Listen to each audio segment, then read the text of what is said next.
If you're enjoying White Devil, follow Campside Media for more thrilling investigative series like Suspect, Chameleon, Witnessed, and Hooked. Just go to campsidemedia.com/join. That's campsidemedia.com/JOIN. Hey everybody, Josh Dean here. I'm back with a kind of bonus episode of sorts. It's actually an episode of another podcast, Crime Story from CBC. Every week, Crime Story host and investigative journalist Kathleen Goldhar goes deep into a true crime case with the storyteller who knows it best. This week, that's me. I recently sat down with Kathleen to go behind the scenes of White Devil and discuss how what I thought was a story about a shooting ended up as a show about one of the most absurd family dramas I've ever encountered. Now, here's my conversation with Kathleen on Crime Story. Hey guys, Kathleen here. And just before we get into this week's interview, I was hoping to ask you a favor. If you love our podcast, if you love Crime Story, it would be a huge help if you could follow the show on your podcast app. Like follow it on Spotify, Apple, wherever. Things like follows play a big part in allowing us to connect with new audiences and ultimately to continue making this show. I also wanted to flag that Crime Story episodes are available a week early and ad-free for subscribers of CBC's True Crime Premium channel on Apple Podcasts. Okay, that's it. Thank you for listening to my rant. I hope you enjoy this week's show, and please remember, follow Crime Story on your podcast app. Okay, here we go. The following episode contains difficult subject matter. Please take care while listening. I mean, it's like the opening of an incredible movie. Here's a woman with no criminal record. Here's a cop who's like a good guy, and they go to meet for a drink, and then the next thing anyone knows, he's dead and she's covered in blood. The only plausible shooter is this woman. What the hell happened? Okay, imagine this. You meet a guy, he's cute, he is insanely rich, and he lives on a tropical island. You guys fall in love, have babies, and live full-time in a place where the sun always shines and the beach is just steps from your front door. Perfect, right? Well, you got to know that if I'm talking about it on this podcast, then it's 100% not perfect. Josh Dean is here to talk to me now about his new podcast, White Devil, about a love affair turned toxic. Josh, welcome to Crime Story. Thank you. Happy to be here. So let's start with Jasmine, who I just want to point out is a Canadian, which was a nice little surprise for us little Canadians up here. Who is she? So Jasmine Harden is a Canadian woman from Kingston, I believe. Kingston, Ontario, yeah. Which means something to many people here, and to you, I suspect. It's in Ontario. I know that. It is. It's between Toronto and Ottawa. There you go, if that helps you navigate any of it. It does. She grew up on a farm, so middle class, lower middle class Canadian woman. She's in her 30s. She is attractive, charismatic, highly social and personable, and at some point after a breakup finds herself in Belize, where the fairy tale that you just described begins. Well, it looked like a fairy tale at first. It looked like a fairy tale. So she meets a guy named Andrew Ashcroft. Tell me about who he is and where his family is and who they are. Very different background. Andrew Ashcroft is the son of a billionaire from the United Kingdom named Michael Ashcroft, Lord Michael Ashcroft, who is one of the wealthiest people in the UK, worth north of $2 billion. And a lot of his business has been based for at least the last few decades in the Caribbean and especially in Belize. And that's because his father was in the Foreign Office, and when it was known as British Honduras, was based there. And so young Michael Ashcroft, back in, I guess that would be the 1950s, was literally put on a boat and sent to Belize and had an attachment to it. And then much later, when he becomes wealthy, he decides to go back and become a mogul. And Andrew is his son. Who's kind of a bit of a loser. Listen, it's we wanted to be fair, and I think we were. I didn't go into this show with any preconceived biases about who anyone was, but I think, I say on the show, Kendall Roy on Succession, that's maybe giving Andrew more credit than he deserves, because at least Kendall seems to be somewhat good at business. And kind of kept trying businesses for his dad, right? And then failing, and his dad saving him. Yeah, that's the perception. I should note that it's a really hard family to get concrete information about. Michael Ashcroft, famously secretive, famously protective of his image, highly litigious. So anecdotally, what I have been told is that Andrew has been handed a variety of jobs and he's not been very good at them. And Belize was meant to be a turning point. So he meets this Canadian woman, Jasmine Harton. They live together. They have children together. They have twins. And they are going to start this big, beautiful resort together. And as has been explained to me by Jasmine and others, that was sort of Andrew's proving to his father that, like, see, I can do something. But at first it does seem that way, right? Like they actually do start a resort or build a resort and there's publicity around it. And they do seem to be sort of this power couple that's hit the island. They're this power couple on San Pedro. So if anyone's been to Belize, they would know San Pedro as the main town on Ambergris Caye. And that's where everybody goes. Big fishing destination, beautiful beaches, big party destination. And so this would have been an upscale, well, it is an upscale luxury resort in San Pedro known as Alaya. And Jasmine and Andrew develop it, open it, and then everything goes sideways. Yeah. So tell me about that. I mean, they become part of the community. They're well known. They have friends. They have, they live there. The kids, are they going to school yet? They're still young at this point.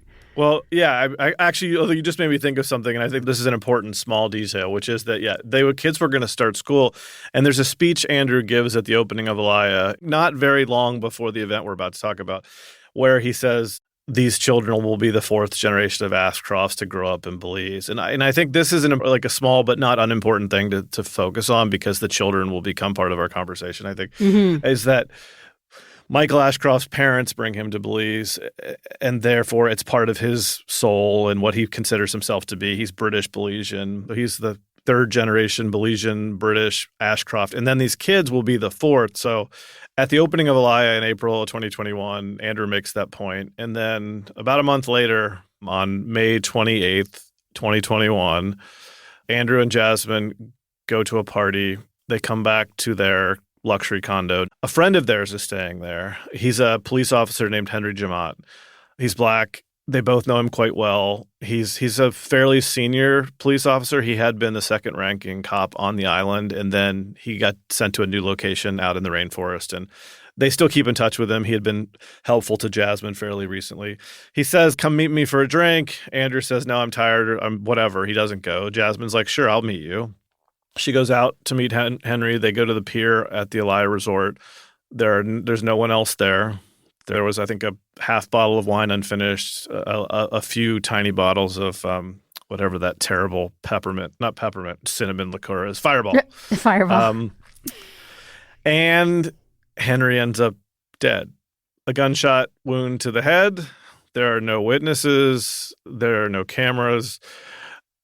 Someone hears a gunshot, and by the time a guard gets to the beach, all they see is Jasmine covered in blood. Henry, this police officer, dead and floating in the water. I mean, it's like the opening of an incredible movie, right? Yeah. Like, here's a woman with no criminal record who's not in any way been in trouble in Belize or Canada. Here's a cop who's like a good guy and was a friend of both her and Andrew and many other people on the island. They go to meet for a drink, and then the next thing anyone knows, he's dead and she's covered in blood. The only plausible shooter is this woman. What the hell happened? And that's where the story starts. What does she say happened? So she has maintained from the beginning that it was an accident. But a story got out that she had said, a boat came by. I think it was a shooter for the boat. But by the end of that night, she's like, no, it was a terrible accident. And ultimately, she's arrested, is charged with manslaughter by negligence. So basically, that is an accident involving recklessness of some kind. What I found great about the way you told the story was that in episode 1, you sort of set it up like the way that the Islanders would have thought it was supposed to happen. Is this wealthy woman from a wealthy family kills a local cop, and in a couple of days she's let off the hook, and it's like, yes, it was an accident, and you're like, that's the way they expected it to go. But it in no way does it end up like that, because the system, the Belize, everything seems to be against her, and it sort of turns into a Kafkaesque like battle for her freedom. Exactly. I mean, when we went into the story, and I think this is important as certain people, including, pretty much anyone in the Ashcroft orbit would tell you today that this is some biased story that we set out to like make Jasmine into some hero, and that it's just a hack job against the family, and like that is not true at all. Like when myself and Joe, my producer, fell into this, I had no idea what to expect. It was literally a headline sent to me by someone from the New York Post, and I was like, that's interesting. And then I just followed it for a couple of days and was like, this is an incredible mystery. What happened on that pier? But within a week, I was talking to a local reporter, and it became clear to me that almost certainly this was an accident. So what I could have done at that point was just kind of lose interest, because like, not that doesn't make it an interesting news story, but that's not necessarily a podcast. Because if I told you, and anyone listening to this is like, great, you told me the end, right? You'd like, yeah, it's an incredible setup. There's a dead cop and a woman, and there's no witnesses who killed him and why. If I told you that I think it's an accident and so do the cops, you might be like, oh, well, why would I listen to your 12-part podcast then? It's because it's one of those rare instances where I didn't turn away for some reason, and I just kept following it. And the closer I got to it, the weirder it started to get. And so basically what you just said is true. Everyone assumed, a million theories are thrown around that first week.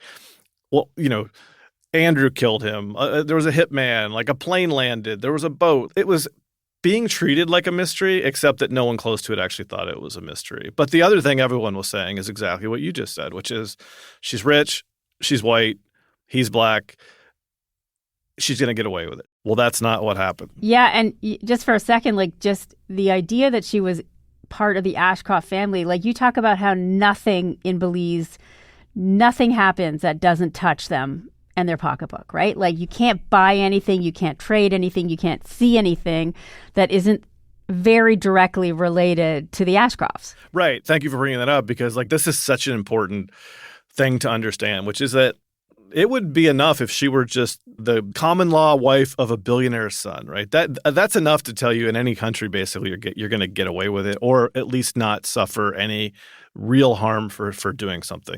In Belize, you have to understand, Michael Ashcroft isn't just a billionaire. His wealth is twice the GDP of the country.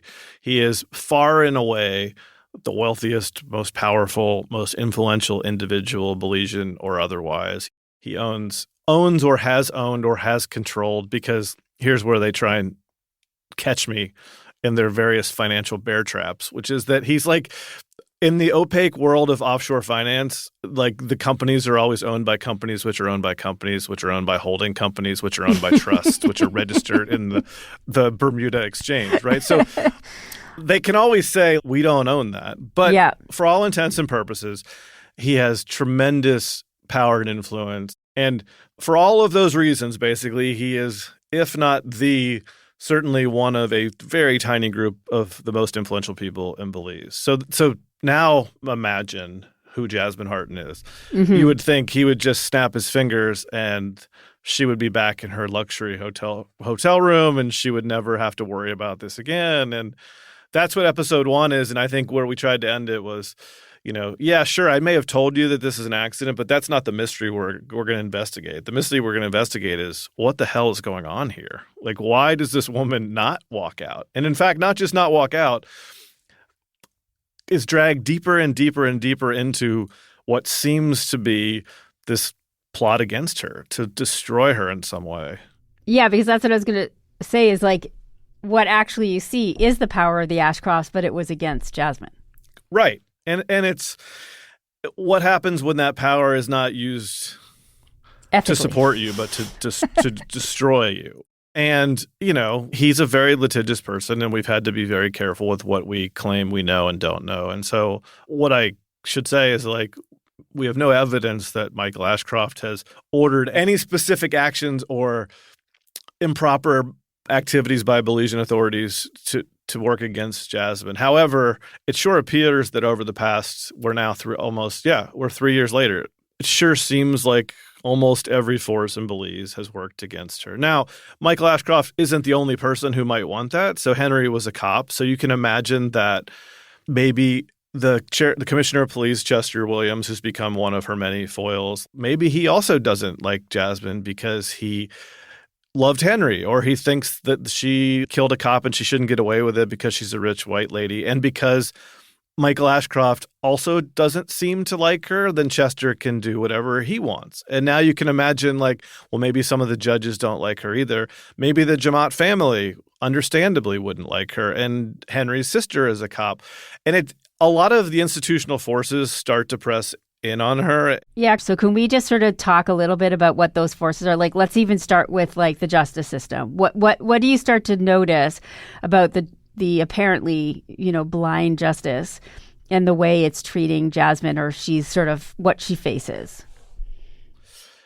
Yeah, it's an almost, I can say, we could talk about this for hours and people will still say, like, come on, really, how bad? And I think what the podcast hopefully does is that it continually escalates in ways that you're like, no, that can't also have happened. Like, or like some of it. So starting at the beginning is, oh, well, okay, if it's an accident, she should have just paid bail and gotten out. Well, she didn't get bail. She spends more nights in jail than she should have. And not only does she not get bail, they then send her to the worst prison in Belize, which, by the way, was in the Netflix special World's Worst Prisons, sleeping on a concrete floor with no pillow, bucket in the corner, being the lights on. They're playing footage of Henry's funeral over the loudspeaker. Like, she's being essentially psychologically tortured in a prison. So what's happening there? Whether she's rich or not rich, manslaughter by negligence charge, you should not be spending multiple nights in a prison after you've posted bail. Yeah. Bail is denied. So she's there more than a week, I think 8 days, in almost unimaginable conditions. And I don't expect people to feel worse for her than anyone else in that prison. The question is just, why was she in it?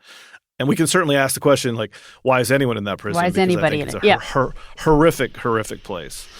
And then finally, she's allowed to post bail, and you think, well, okay, that was terrible, but maybe it was just this banana republic bureaucracy and they couldn't get the paperwork filed. So surely she's now going to go back to her condo and she's going to be with her kids and she's going to prepare to deal with this for the rest of her life. That's not what happened. So she's picked up at prison, driven to a compound in the opposite corner of the country from her own children, where she's kept essentially prisoner, although they claim not a prisoner.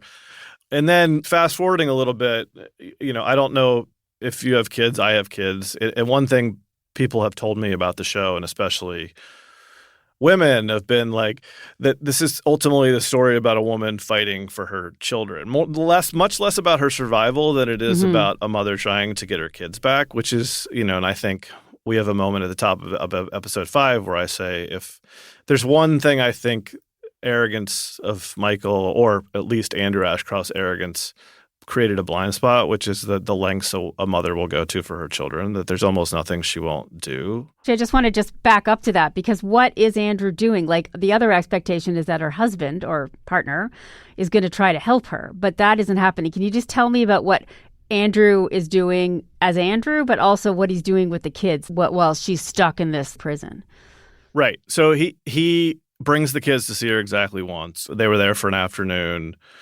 He tries to get her to sign custody papers during that visit, essentially giving him full custody. I should say allegedly, we don't have those documents. She says that that's what they were. I actually don't remember if he denied it or just didn't answer the question. We've had prolonged exchanges with his lawyers. Bottom line is, she's not allowed to see the kids. She can't leave this place, basically. He brings them one time. She has very sporadic contact with them. He's given her – so he's taken all of her things or not brought them to her, because it's not like the night of the shooting she's allowed to go up to the house and pack a bag. She doesn't really have any of her stuff. When he does bring her things, no money, no access to her bank accounts, a phone that can only call 2 people, himself and her father, who is a whole nother story but is basically not helping her at all. A laptop that's been seemingly cleaned of most of its files, but becomes a lifeline because she does use ultimately the laptop to get to WhatsApp, to start to be able to communicate with people. And that's how she gets in touch with her mother, who immediately packs a bag and gets on a plane and comes down. So her mother, back in Canada, by the way, is watching all this from afar, having no contact with her daughter, is trying to get in touch with Andrew to say, how's Jasmine? And Andrew's not calling her back. So by all appearances, what he's done is he has either put her there or supported a move to put her in this house. He's obviously distancing himself and starting to, like, formally, as we would later find out, disengage her from the properties or start to move on anything that would officially connect her to the family, basically icing her out in every possible way. And one of the things that really shocked me was, stepping ahead of a bit, she finally does get a quote-unquote decent lawyer. And then I thought, okay, good, she's got this dude. Although you do such a nice job of stringing us along, because he's just like all of a sudden becomes like he never answers his phone. And I was just like, what the hell? But eventually, like, it actually even comes out that it's alleged, but it does seem like even the Ashcrofts got to him. Well, that's a trickier one because they vehemently deny that one, and he does too. All I can say is that Jasmine believes that it's true. Right. But for a year or more, she was working with him, and he was very useful to us. I found him to be a pretty good lawyer. He's a fascinating character, really charismatic. But he was saying things to me like, something is going on here that is not right. I think he says, I would encourage the journalists of Belize to look into this, because we should look at, I think, one day in particular, because it's so telling of what she went through, which is that when her mom gets to Belize, Jasmine has now realized basically what's going on. We're talking about it all as if she knew from day one. She kind of didn't. It was like one of those movie scenes where when it clicks and then they like replay all these memories. Yeah. Suddenly everything that's happened makes sense. And like she kind of described it to me as it just happens one day. And I think maybe it's when she's like, wait, no, Andrew's not helping me. He's like working against me. So then her mom comes to her aid. They leave the jungle fortress. I mean, like, they're not blocked fully. It's not like the guy tackles her when she tries to get around. Like, her mom shows up. They're like, we are leaving. You can try and stop us if you want. Andrew, of course, acts as if like, what are you doing? This is crazy. Why would you leave the house? You have everything you want there, like good food, and it's got a great view. A great view. The mom has what I think is a probably radical, but perhaps in the moment good idea, which is we are going to go straight to Andrew and we're going to film it. So they journey out to San Pedro. They have the cameras rolling, and they essentially try and bust in to see the kids and confront Andrew. He runs away. They have it on video. The security stops them from entering. She's like, I'm the owner of this place. My children are here. My possessions are here. They're not allowed in. Her mom puts it on Facebook. It pings around the world. It becomes, for people in England following the story, it becomes quite a big new twist in the story. But what happens when she goes to check in the next day is that the police file 2 new charges and remand her back to jail. And those charges are assault for assaulting the general manager of the hotel, who you can clearly see on the video is never assaulted, but they say that like she made threatening gestures. Or now that general manager, should be pointed out, works for Andrew Ashcroft, so you can imagine maybe she was pushed a little bit. And the other wildly shady thing that happened is that the second charge is for drug possession, and not drug possession in that moment, drug possession on the night of the shooting. So here we are, I think it's 3 weeks later. The cops are like, oh, wait, by the way, we're now going to charge you for the cocaine that we found on you the night of the shooting that we didn't ever mention, and that's not in any of the photographs, and it's not logged in with all your belongings. Like, the color of your underwear is literally here. That's true. I've seen it. But there's no cocaine. So now here we are 3 weeks later, 2 new charges, which, as Dickie Bradley, the lawyer, says to me at the time, surely the point of this was to violate her bail, get her remanded back to prison, because what she's done is she's caused a scene. She's now upset all these people. She's like, the nice, tidy, like, we're just going to push you farther and farther and farther and farther away until you just shut up and stop trying to get your kids back and just leave us alone. That beautiful piece has been violated when they go shoot this video. It goes up on the internet. It becomes embarrassing. 2 new charges miraculously arrive. And unfortunately, because Belize's justice system is a bit of a mess, that didn't work because for some procedural reason I can't even remember now. So anyway, she doesn't go immediately back to prison, thankfully. But something else then happens, which is the guy who put her bail up, who was another general manager of the hotel and therefore also worked for Andrew Ashcroft, walks into court and says, I want to withdraw my bail. And says, I'm worried that she's a flight risk now. So then she does go back to prison and probably would have been there for a long time because she doesn't have a bank card. She doesn't have access to finances. Her mom is broke. Like a good Samaritan comes forward on the Monday and puts the bail up. And that becomes a recurring theme. It turns out to be a woman who Jasmine had never met before, who had just been following the story and says, enough is enough. I'm helping this woman out. And that's kind of when the story starts to turn. Yeah, and the thing that I appreciated, you talked about the mom being a bit of a hero. There were some women that really stepped in and sort of saved her. But before we get to that, can I just ask you, it's been set up that Andrew isn't the brightest guy in the world, that probably doesn't think too far ahead, but his father's pretty bright. I mean, do you think that I appreciate that we don't know this, but with all the research that you've done and the work that you've looked into this, was this happening at the behest of Andrew or maybe his father? This is purely my opinion. Yeah. And this is entirely speculation based on no evidence because I don't know if Michael Ashcroft has ever done anything here. Yeah. Here's what I think. I think if I'm Michael Ashcroft, this was really embarrassing. And probably if he did anything at some point, he said to Andrew, just fix this. I don't want to hear about it anymore. This woman is annoying and this is embarrassing what's happening to you. And you're screwing up again, just like you always do. In my mind, that's all he had to do. And then Andrew is who by every account I've ever heard, and by the way, no one wants to talk about him on the record, but I've talked to a lot of people off the record and on background, worships his father, is terrified of his father, would not do anything without his father's approval. I think that what happened is then he's just I gotta fix this. I gotta do whatever I can to make dad happy, and that means I'm gonna manage this situation. But Andrew, not being a very bright guy, being a guy who's struggled with demons and is maybe often his own worst enemy, is not very good at it. Yeah. Right? And isn't able to execute whatever plan he might have had, even if that plan is just, I'm going to put her in this house and she's just, she'll just go away eventually. And the kids, I'll just take the kids to Turks and Caicos and we'll give her a couple $1,000 a month and she'll visit periodically and it'll be fine.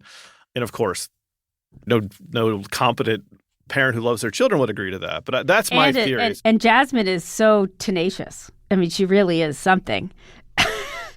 One of the most formidable people I've ever encountered. I mean, he had no idea what he was going to face by going after her. She has been to hell and back and has stood up to basically every force that could be thrown at her and has just continually bounced back. And, I've seen her break down a few times, but she's also – and I think one reason some people have trouble being more empathetic but not sympathetic to her is because she sounds very composed all the time. She's very strong-willed and even-tempered and composed, and so she often seems where's the emotion in this woman? I have seen it.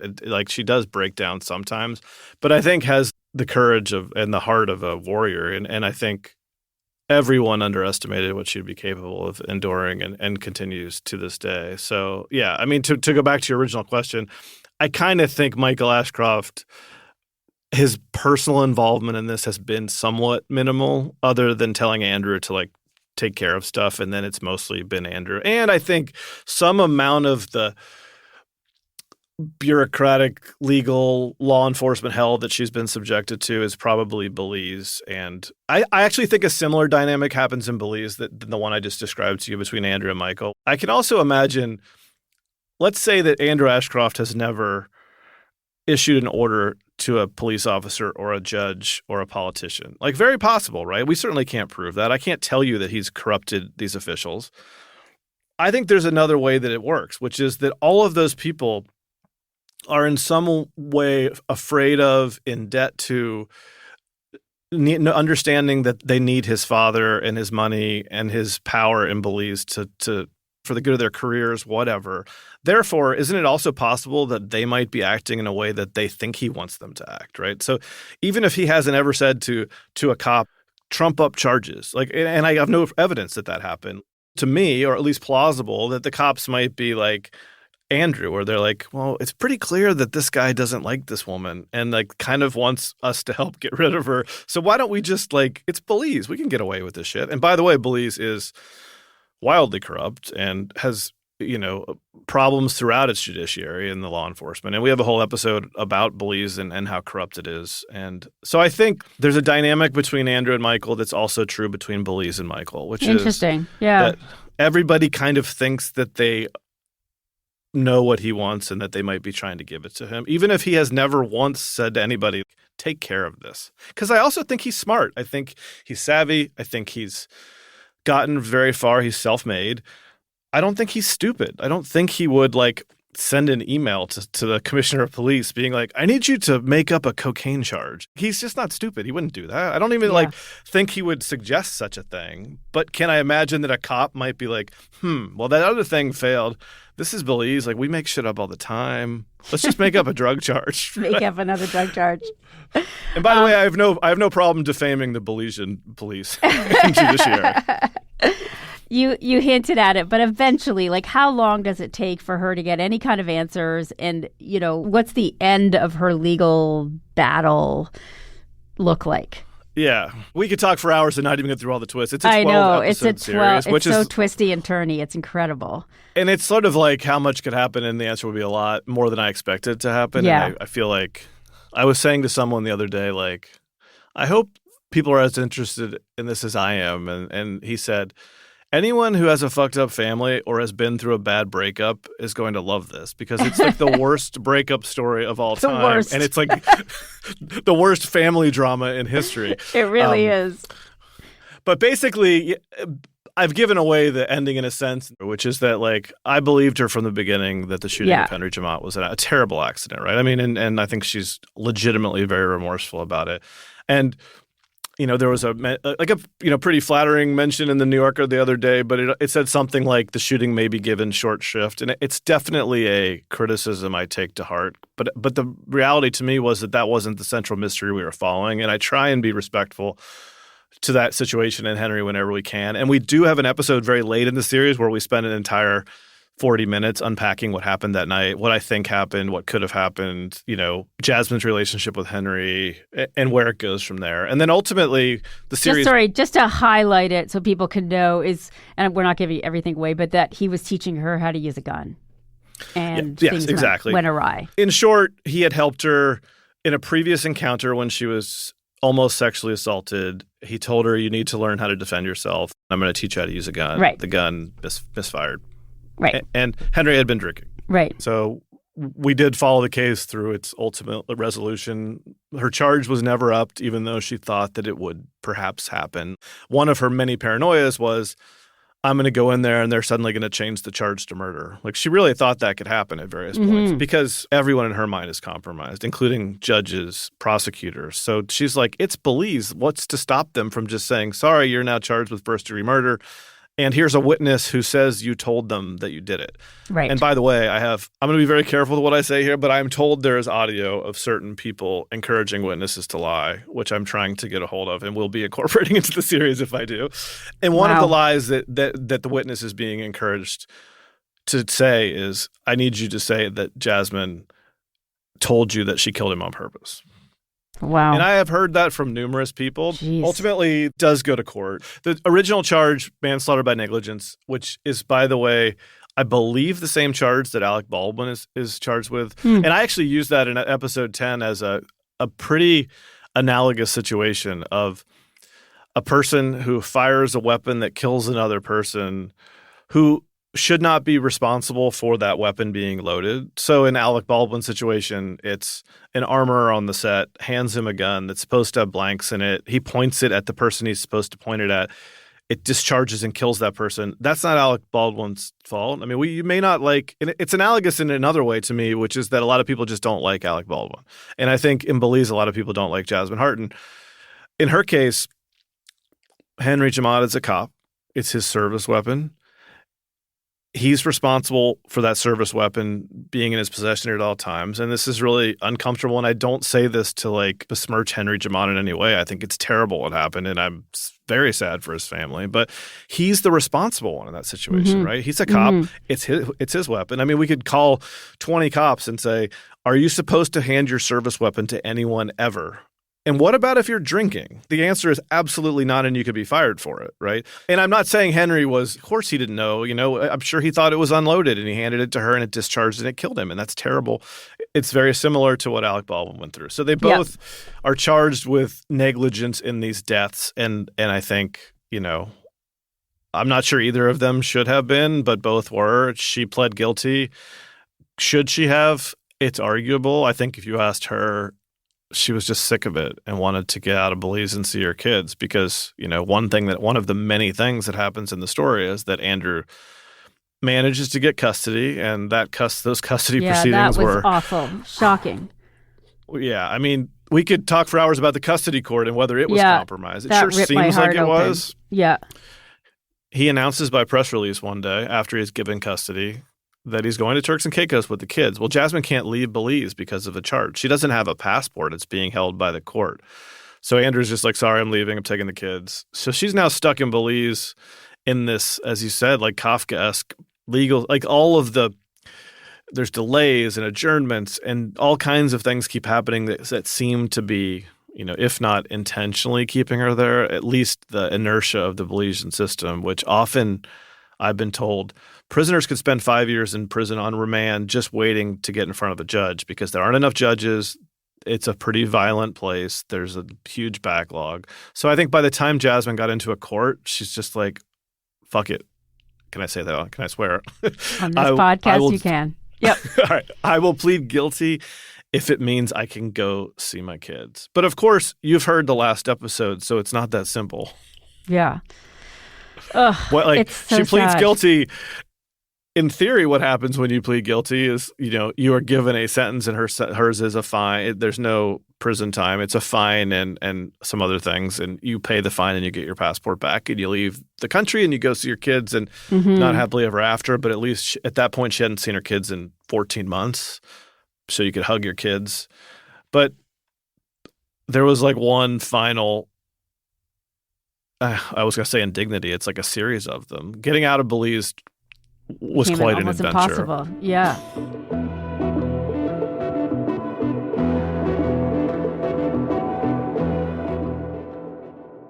The zip code associated with the billing address is 12345. Perfect. Oh, 12345 for the zip code? That's me, on the phone with customer service. Well, actually, it's not me. It's a clone of my voice, powered by AI. Okay, fine. That was also a voice clone. This is me, Evan Ratliff, for real. And this is Shell Game, a podcast about what happens when I set an artificial version of me loose in the world. Search for Shell Game wherever you get your podcasts. So I kept thinking, why doesn't she get on a boat, go somewhere else, fly to Canada, and sue the shit out of him? Well, until the custody is resolved, I guess she can't. That's the problem. She can't do anything. She's really been, arguably hasn't always done this, but I think in most cases has tried to be careful and acted in a way that preserves her case for custody because that was never actually honored in Belize, which is children born out of wedlock. This is in the Belizean laws. Oh, yeah. The mother is the default custodian. And that Belize just threw that out the window and gave them to Andrew, and she had to fight to get them back, and she lost at every turn, and ultimately he's given custody, even though it's an accident.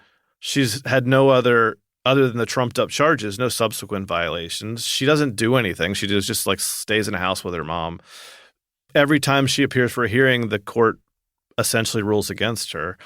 She, even to this day, now the custody proceedings have moved on to Turks and Caicos, and there's a gag on her at the moment, so she's actually not allowed to talk to me or anyone else about the ongoing custody proceedings. But, she still wants to fight until she gets at least shared custody so that they have equal. I mean, she said to me a million times, and this is, pretty incredible. You've heard what she's been through, is that I'll sign tomorrow for joint custody and I will forgive all of this stuff. I just want to stop this fighting, and I'll live on this side of the island and you live on that side. And it's a pretty incredible thing to say once you listen to the show and understand what she's been through. Yeah, to it just is. say, you know what, I can forget all of that stuff if you just give me my kids. That's all I want. And I think peace, like I got to imagine how many good night's sleep has that woman had in the last 3 years. Yeah. It's pretty incredible. But she, when I talk to her now, and we still talk quite a bit because the story kind of continues, she definitely seems much happier, at least being in the same country as her children and seeing them regularly. How about Andrew? Well, I was going to say, because someone asked me this morning, and I think it's an important, like Jasmine is obviously a source we talk to over a long period, repeatedly, hundreds of times. Like I've obviously had a lot of access to her. Someone asked me this morning, do you trust her? Why do you trust her? And I said, well, I've been talking to her for 3 years. I've never once caught her in a lie. Does that mean she's never lied to me? No. But I'm a journalist, and I've certainly asked for evidence of everything that I could possibly ask for it for. Now, there are plenty of things that are 100% he said, she said. But the he said, Andrew, I have numerous cases of him being dishonest, including in some settings where he shouldn't be. Jasmine, I've never caught her in a lie. So I'm like, I went into this thinking, I don't know, there's going to be some skeleton in this closet, or there's going to be a piece of evidence that I didn't see, or something is going to be brought forth that's going to surprise me. And it has never happened. So it's like, I do trust her. And I think that people who, especially in Belize, probably, who feel like, why are we giving this woman a platform? I'm like, I didn't set out to give her a platform. I thought I was doing a story about a shooting, and I ended up doing this absurd family drama. And I think one of the major themes in the story is it's a lens into this world of corruption and colonialism and financial colonialism and power and what that means. And there's a thing you haven't heard that's now going to be at the end of episode 11, where one of the other women in the story ends up staring down power in Belize and being crushed by it. And she wrote to me and said, like, thank you for doing White Devil. It's the story of every woman in Belize. Do you have any hopes that maybe now this is a little bit more out in the open, that there'll be some kind of shift either in Belize or maybe with Andrew? Like, I would love to, and I mean this earnestly, I would still love to interview him. Like, I hope so. Joe, my producer, and I were talking the other day, and I was like, I kind of wonder if Michael Ashcroft dropped dead tomorrow of a heart attack, would Andrew just be like, you know what, let's give it up. Let's just share the kids. I'll try and settle you out for whatever your share of a lie is. And I kind of wonder, like, if it's got to be exhausting to be him, which is someone who must always feel disappointed in himself because he feels like his father doesn't respect him, doesn't love him, doesn't, whatever their relationship is, my perception of it is that he probably feels like he's always letting his dad down. And he has fairly done that. But, like, I wonder what kind of childhood Andrew Ashcroft had. Mm-hmm. I got a very interesting email from a guy who was like, I went to this camp with Andrew Ashcroft, and I've never forgiven my parents for sending me there. It's one of these wilderness, like, scared straight camps. And it's affiliated with the same one that Paris Hilton is now out talking about. Now, Paris's experience was horrific, and this guy says his wasn't as bad as hers. But that tells me a lot about what Andrew may have put up with as a kid, which is, like, I don't know what he did as a teenager that got him sent to this school, but I've read about these places, and if not, like, physically abused, psychologically abused, it's a terrible place. So it's a very long way of saying, like, I kind of wonder if he just wants peace too. If he would just tomorrow say, let's just never fight again. Let's just be. And I also wonder what's going to happen to all the Ashcroft dynasty, the empire, because I don't think Andrew's up to running it. It's hard for me to imagine a second Michael Ashcroft. I think most of it probably goes away. He's already started moving some things into trusts, and he's like, it seems to be to some extent solidifying his legacy and making sure things are in the right hands. And I wouldn't leave like $1 billion to Andrew. But also probably not appreciative of your podcast when he's worrying about his legacy. I don't think he's the biggest fan. Although, like one very amusing thing, I guess, I don't know what word to use. It's the lowest stakes twist in the series, but it, in my opinion, is one of the most satisfying ones. Basically, Michael Ashcroft managed a rhythm and blues band at one point. Oh, yeah. And we discover this incredible thing. And I won't give too much away, but remember the band, Chris Alton, the British guy who like recorded the music that you hear. So he has like an album of Trident. And if you go to his website, you can buy it. I hope we've sold him some records. Michael Ashcroft's PR guy ordered 2 copies of the album last week. Love it. So I know they're listening. That's awesome. I know it, and I've certainly had some lovely correspondence with attorneys. Oh, I'm sure.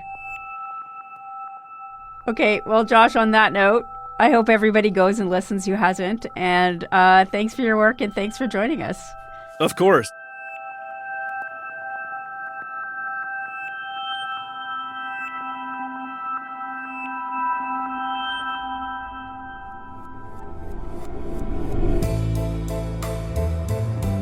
You've been listening to Crime Story from CBC Podcasts. We drop a new episode every Monday. You can get our next episode a week early on CBC Podcast's YouTube channel or by subscribing to the CBC Podcast True Crime channel on Apple Podcasts. In addition to early access, subscribers to our True Crime channel also listen ad-free. Crime Story is written and hosted by me. Our producers are Alexis Green and Sarah Clayton. Sound design by Graham McDonald. Our senior producer is Jeff Turner. Our video producer is Evan Agard. Our YouTube producer is John Lee. Executive producers are Cecil Fernandez and Chris Oak. Tanya Springer is CBC Podcast Senior Manager, and Arif Noorani is the Director of CBC Podcasts.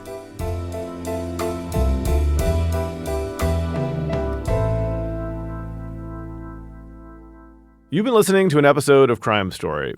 You can listen to more episodes wherever you get your podcasts. The zip code associated with the billing address is 12345. Perfect.